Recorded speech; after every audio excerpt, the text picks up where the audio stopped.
Legal notice అసెంబ్లీకి గైర్హాజరు కావడంపై పంపిన Telangana federation of farmers ప్రధాన కార్యదర్శి విజయ్ పాల్ చర్యలు తీసుకోవాలని స్పీకర్కు సైతం.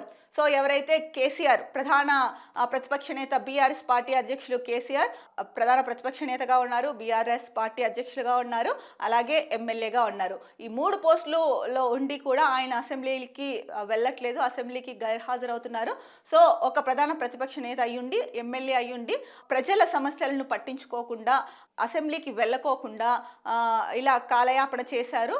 కాబట్టి అతని పైన చర్యలు తీసుకోవాలి, అంటే అసెంబ్లీకి రావట్లేదు కదా, దీనిపైన చర్యలు తీసుకోవాలనేసి స్పీకర్కి అయితే కనుక స్పీకర్కి సైతం కూడా వీళ్ళు ఎవరు ఫెడరేషన్ ఆఫ్ ఫార్మర్స్ ప్రధాన కార్యదర్శి విజయ్ పాల్ ఎవరైతే ఉన్నారో ఆయన లీగల్ నోటీస్ అయితే పంపించారు.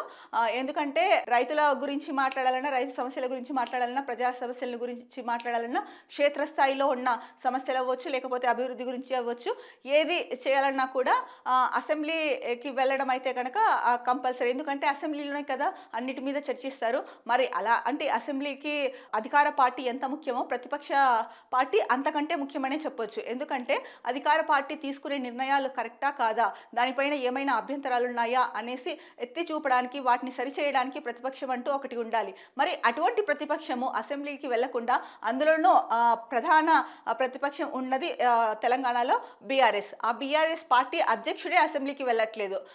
మరి దీనిపైన అంటే మనం చూసుకుంటున్నాము ఎన్నిసార్లు, అంటే అధికార పార్టీ వెళ్ళి పిలుస్తున్నప్పటికీ కూడా కేసీఆర్ అయితే అసెంబ్లీకి రాలేదు. గత 3 రోజుల నుంచి బయటకైతే వచ్చారు కానీ ఫామ్ హౌస్ నుంచి.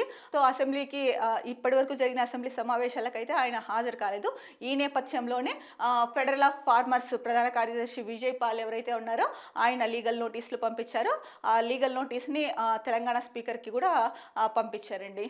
అంటే చర్యలు ఎందుకు పంపించారు తెలంగాణ స్పీకర్కి, చర్యలు తీసుకోవాలని చెప్పేసి తెలంగాణ స్పీకర్కి అయితే పంపించారు.